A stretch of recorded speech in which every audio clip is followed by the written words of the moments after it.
আজ আমি রান্না করছি মাটন। প্রথমে আমি এলাচ, দারচিনি, লবঙ্গ সম্বাদ দিয়ে নেব। আমি এই মাটনটা একটু সিদ্ধ করে নিই, পরে অনেকটা টাইম লাগে, তো দেরিও হয়ে গেছে আমার।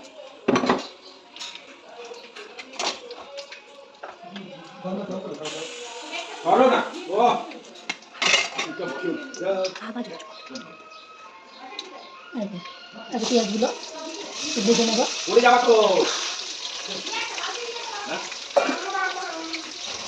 পেঁয়াজগুলো আমি একটু লবণ দেবো, একটু লবণ দিলে পেঁয়াজটা তাড়াতাড়ি নরম হয়।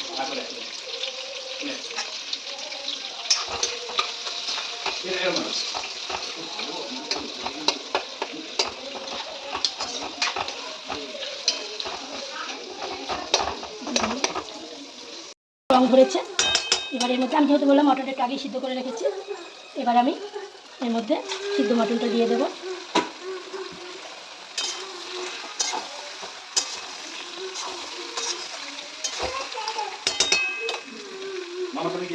এই যে মশলা দিয়ে দিচ্ছি, রসুন বাটা,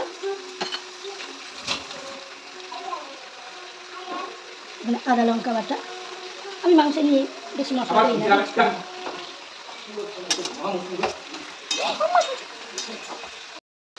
এবার আমি জল দেবো, ওই যে আমি সিদ্ধ করেছিলাম ওই স্টকটা দিয়ে দেবো।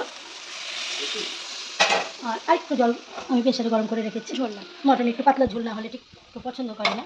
মটনটা আবার খুব বেশি দিন কমই খাওয়া হয়।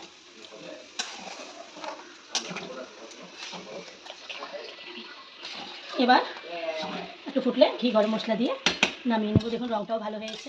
এই আজকে আমার দুপুরের মেনু মাটন আর ভাত। শুভ দুপুর বন্ধুরা, দুপুর রান্নাঘরে আপনাদের স্বাগত জানাচ্ছি। এই যে আজকে আমি মটন করলাম আর একটু কচু শাক করেছি। এই হলো আজকে আমাদের দুপুরের মেনু। মটন হলে আর আমাদের কিছু লাগেও না।